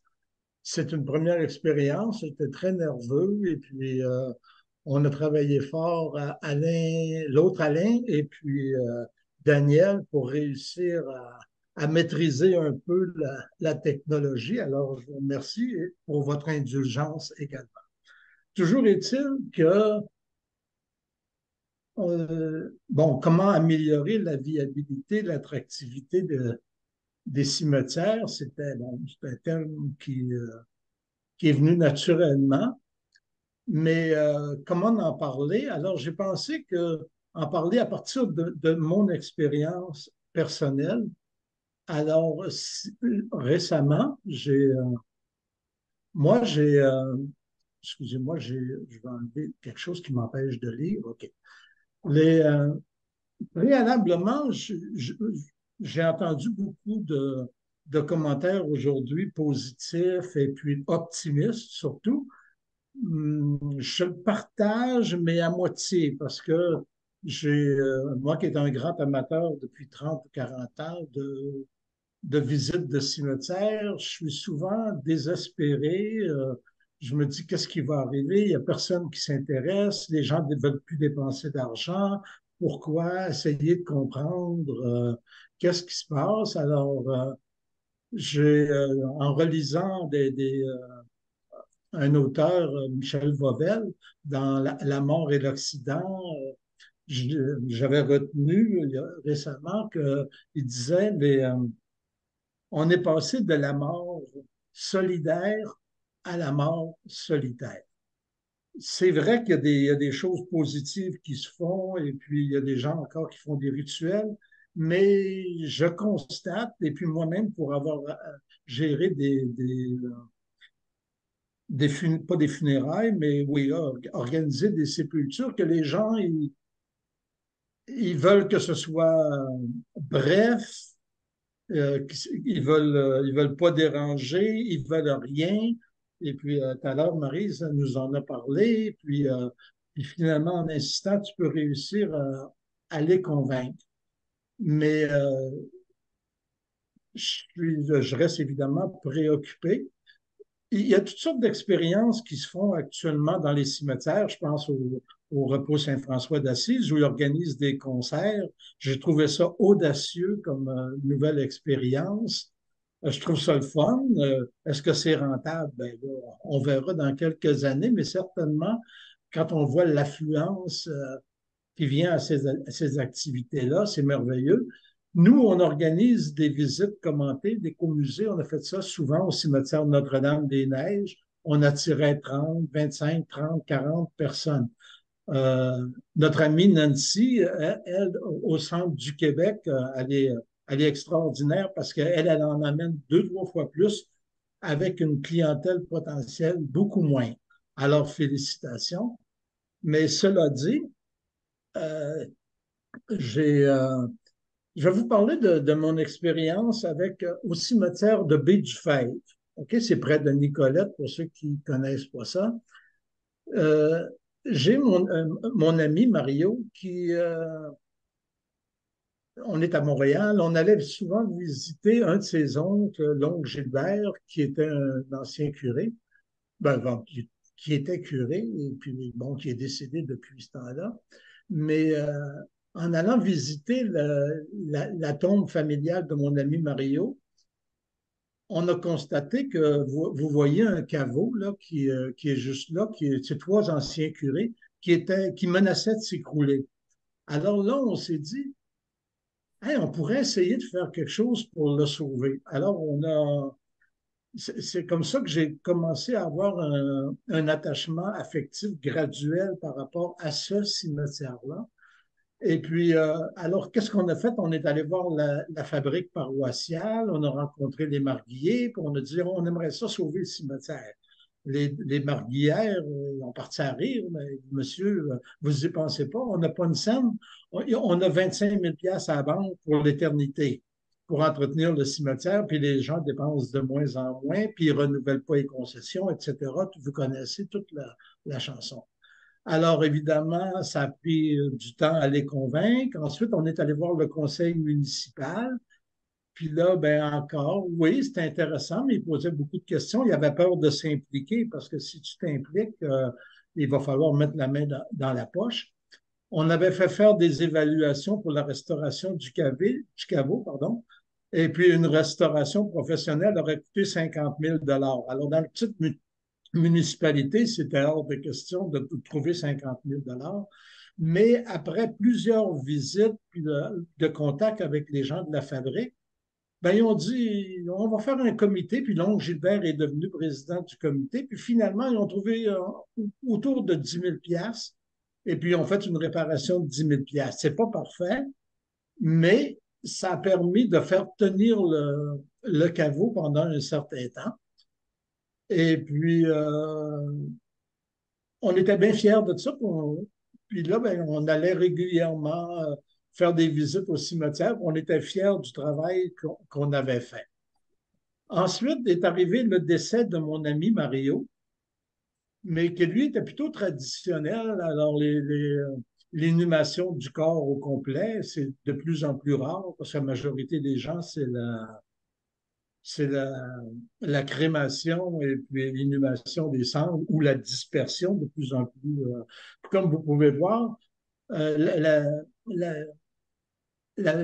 fabrique nous a autorisé à ouvrir le cercueil dans le cimetière, puis il y a eu un petit rituel, là, si on veut, dans le cimetière salutations au corps, et puis, etc. C'est évidemment très rare. Mais là, après ça, il est arrivé la, personnellement, puis j'en avais déjà discuté avec Mario, il aimait beaucoup l'idée d'un banc commémoratif. Euh, Là, on est allé rencontrer les gens de la fabrique là, avec un de mes amis, et puis on leur a parlé d'un projet de commémoration, d'installer un banc pour Mario, mais pas nécessairement à côté du monument funéraire, à un endroit qui serait utile pour tout le monde. Puis finalement, le projet a évolué. Et puis là, on s'est dit, ah ben, tant qu'à y être, tant qu'on en faire un, ben, pourquoi on ne ferait pas également un banc pour sa mère? On était rendu avec 2 bancs. Alors là, la fabrique, ben, il y avait, ils étaient évidemment, oui, intéressés. Ils ont trouvé ça bizarre. C'est rare que quelqu'un est prêt à dépenser de l'argent pour le,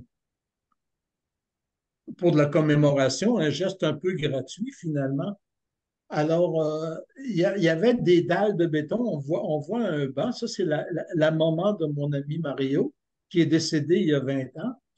Et puis, il y avait déjà des bancs, des dalles, pardon, qui avaient été coulées il y a une trentaine d'années pour installer un chemin de croix qui ne s'est jamais réalisé. Puis les 2 dalles sont presque un en face de l'autre. Alors, ben là, ils ont dit, pourquoi vous ne prenez pas ces dalles-là pour installer vos bancs? Excellente idée. Alors, la fabrique nous a autorisé gratuitement d'utiliser les dalles. Et puis, on a installé 2 bancs commémoratifs en plein centre du cimetière, dans un bel espace. Et puis, ça permet évidemment à tout le monde. Il est ouvert à tout le monde. C'est pas à côté du monument funéraire.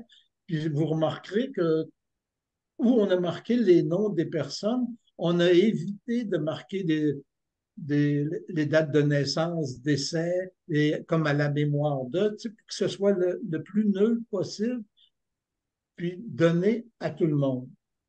Alors, mais évidemment, c'est du mécénat parce que voyons, excusez-moi, j'essaie de le tourner. Alors, Mario avait laissé de l'argent pour que, bon, que je fasse ce que je veux, là. Alors, le cimetière avait pas d'argent pour réparer le calvaire. Alors, on a fait un don au nom de Mario pour la restauration du calvaire que vous voyez là. Et puis, le caveau qui a été restauré il y a 4-5 ans, bien évidemment, ça prend pas de temps, ça se lézarde, il faut que ce soit entretenu régulièrement. Alors, on a fait un don de 2000 $ pour refaire les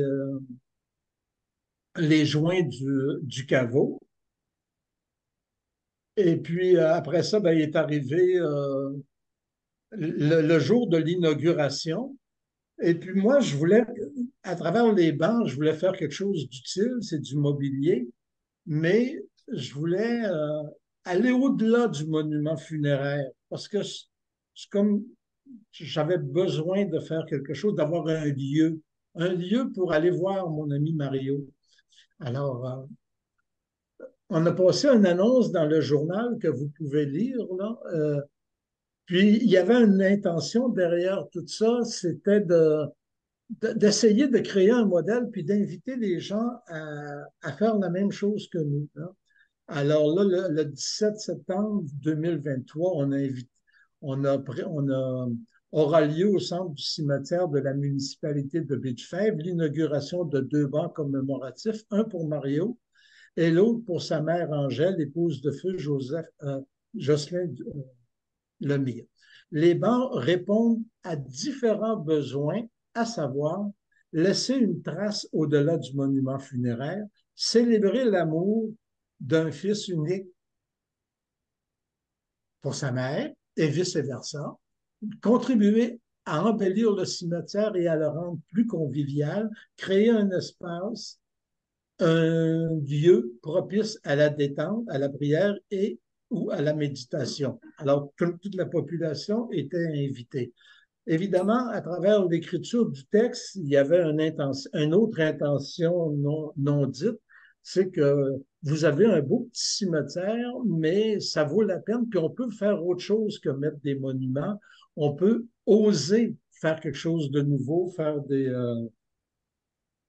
faire quelque chose d'autre, tu sais, comme rituel. Puis le cimetière a plein de besoins, puis il a besoin de... Alors, c'est évident, on le constate tous que personne a de l'argent. Les gens ne veulent pas laisser d'argent au cimetière. Oh, gâchez pas d'argent pour ça. Par contre, si on réussit à leur faire valoir l'importance du lieu, puis comment on peut le rendre plus agréable, plus convivial, et puis peut-être ben, ça pourrait contribuer à inciter des gens qui ont un peu d'argent ou sur un legs testamentaire pour aider le cimetière. Ensuite, ben là, il est arrivé évidemment l'inauguration. On a fait une petite balade, une petite fête au cimetière. Puis là, vraiment, on était chanceux, il faisait magnifiquement beau. Et puis, une petite cérémonie très simple. Évidemment, non seulement il y a maintenant un lieu pour mon ami Mario, parce que c'est le fun. Tu sais, je vais au cimetière, mais je ne vais pas juste voir un monument, je m'en vais m'asseoir, je m'en vais méditer. Euh, alors, puis là, c'est comme si Mario, mon ami Mario, il est moins mort. Vous allez trouver ça peut-être un peu drôle, là, mais il y a un lieu, il existe, c'est moins banal parce que je trouvais ça, passer toute une vie, puis tu meurs, puis il ne se passe rien, puis un nom, puis une date sur un monument. Mais là, il y a une trace, également une trace numérique. Parce que un autre des intentions de l'annonce qu'on a publié, pardon, ben il y a une trace numérique. Il s'est passé quelque chose. Tu sais, c'est pas vrai qu'une personne meurt. Enfin, pour moi, c'était très important. Alors, c'est un témoignage qui espère qu'il pourrait faire des petits, et puis qui pourrait, voyez-vous, là, on peut, sur la photo qu'on voit en haut, là, ici, on peut voir les deux bancs, un en face de l'autre. Alors, c'est très le fun, c'est très agréable. Puis, en plus de ça, ben là, on va au cimetière et puis le fossoyeur nous dit qu'il y a souvent des gens qui vont s'y asseoir. Donc, dans ce sens-là, c'est réussi. Et puis, les bancs n'ont pas toujours nécessairement besoin d'être faits en granit. Mais voilà, c'est une expérience qui pourrait servir de modèle. On me dit que j'étais idéaliste, que les gens ne feraient pas ça, mais je préfère être idéaliste et puis croire qu'on peut encourager les gens à faire quelque chose. Puis je pense, en terminant, à notre ami Feu Michel Lessard, qui, lui, a été un des premiers à soutenir notre organisme. Puis lui, il faisait la promotion de parcs spirituels. Il disait qu'on devrait transformer les cimetières en parcs spirituels. Ça pose la question de la mission. La mission du cimetière, ça peut aller au-delà du geste d'inhumer puis d'entreposer des cadavres. Ça peut être autre chose, ça peut être un lieu avec beaucoup de verdure, un lieu agréable, un lieu de réception, de fête. Et puis, alors, c'est intéressant. Je ne dis pas qu'il faut changer la mission du cimetière, même si ça paraît un peu audacieux, mais pourquoi pas? Un parc spirituel, j'aime ça, puis peut-être que ça pourrait rendre intéresser les gens. Ah, ben, pourquoi ils changent ça? Puis ils se mettent à réfléchir, puis là, ben, peut-être ça pourrait amener à quelque chose d'autre. Alors, voilà mon expérience. Et puis, si vous avez des commentaires, ben, ça me fait plaisir de les entendre. Merci, merci pour cette présentation. Est-ce qu'il y a des mains levées? Est-ce qu'il y a des commentaires ou questions? Des commentaires, là, je pense que lui, il ne pouvait pas parler. Alors, je ne sais pas si vous les voyez sur la droite de votre écran. Là. Si vous cliquez sur chat, là, il y a Nancy Schenk. Ah, il y a Lorraine, mais il y a Nancy Schenk qui veut. Ton micro est fermé, Nancy. C'est ça. Il y a beaucoup de chats, Thierry nous a écrit dans les chats. Félicitations, c'est une belle idée, Alain. Je peux te dire qu'il y a un petit cimetière, je crois que c'est dans le coin de la MRC de l'Érable qui avait fait ça il y a quelques années. C'était pas des beaux bancs comme les tiens, mais il avait installé des bancs justement pour permettre aux gens de méditer. Et dans certains vieux cimetières protestants du canton d'Inverness, on a des bancs qui sont des monuments, mais qui servent aussi à s'asseoir pour justement réfléchir à la vie et la mort de ceux qui sont déjà là. Donc, c'est vraiment intéressant. Félicitations. Puis j'ai parlé de la restauration dans une émission dernièrement dans la MRC de Nicolet, la restauration de la chapelle funéraire de Baie-du-Fèvre, là, pour faire bouger un petit peu. Merci. Luce, il y a une main levée, Luce Desaulniers. Oui. Allô, allô, allô. Je voudrais faire un petit peu de millage sur la question du banc, parce qu'Alain en a parlé quelque peu. Le banc, d'abord, j'ai une petite réserve sur le mot commémoratif, mais je la déposerai autrement sur votre site, parce que commémorer, ça veut dire essentiellement être ensemble, un groupe, pour rendre compte de la réalité de la mort. C'est pas tout à fait le même sens qui pourrait être donné à banc, qui serait mémoratif plutôt que commémoratif. Cela dit, je vois des bancs en, en mémoire de certaines personnes. Je les vois parce que je marche énormément et je le vois au jardin botanique, en bordure de terrain de golf, même en bordure de forêt, des bancs en l'honneur d'une personne X. Et je me dis, si on pouvait faire puisqu'on est toujours dans les renvois de liens, si on pouvait, sur ces bancs-là, faire une flèche puis dire, voici, aller voir le cimetière à proximité comme tel, parce que ce sont des bancs pour des donateurs, des machins, etc. Ça m'apparaît important dans le brassage.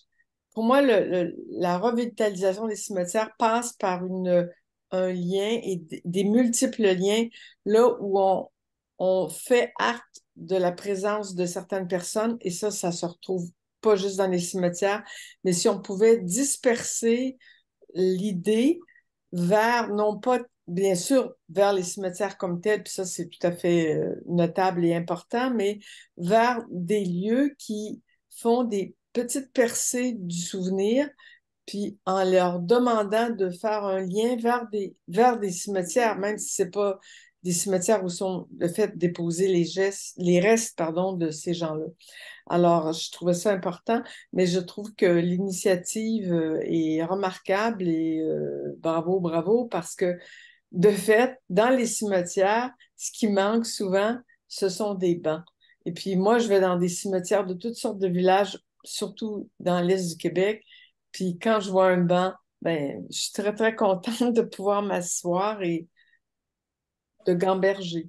Et puis, je suis pas la seule parce que j'observe plein de touristes dans ma Gaspésie qui viennent, qui s'assoient, qui n'ont rien à voir avec les filiations qui sont là dans ces cimetières et qui trouvent ça magnifique de voir des morts au vent. Fait que merci Alain de nous avoir mis dans ce vent. Merci, je me permets, merci Luce pour ton commentaire, mais je retiens mémoratif, c'est la première fois que je l'entends, mais effectivement, ça me semble plus approprié. Est-ce que m'entends-tu? Oui, je t'entends très bien. Oui, vous m'avez entendu, OK. Ben, Oui. je trouve ça, j'aime beaucoup l'idée, je te remercie beaucoup. Mémoratif, je vais y repenser. Parce que la commémoration, ça veut dire ensemble. Une commémoration, c'est lié à des lieux, des occasions, quelque chose d'un peu plus formalisé. Enfin, si je fais ma linguiste maniaque, mais bon, mais j'entends trop souvent ça, alors que il y a beaucoup de mémorations qui se font de façon duel, en 3 à 4, et on le voit dans quand on observe les promeneurs des cimetières que je suis. Merci. Merci, Luce. Est-ce qu'il y a d'autres mains levées? Non. Alors, ça termine notre premier forum virtuel. C'était un coup de pratique aussi. On essaie de s'ajuster. On en aura d'autres, évidemment. On va voir le prochain, on vous invite pour la prochaine activité, c'était la conférence avec Madame Brigitte Garneau. Elle a écrit 3 livres. Il y a les voitures funéraires, les textiles, et le troisième, c'était sur l'embaumement. Brigitte, elle est ici. Est-ce que tu veux l'expliquer un petit peu, Brigitte? Qu'est-ce qu'il y en est pour ces 3? Écoute, expliquer, Je te prends un petit peu un bruit. disons que j'ai fait une trilogie funéraire cette année, les 3 livres sur les textiles dans les services funéraires, les débuts de l'embaumement artériel au Québec et les corbillards, tout ça de la maison Germain-Lépine, et entre 1845 et 1975. Oui. Peut-être qu'on pense que c'est parce que je voulais mettre en valeur la famille Lépine, mais pas du tout.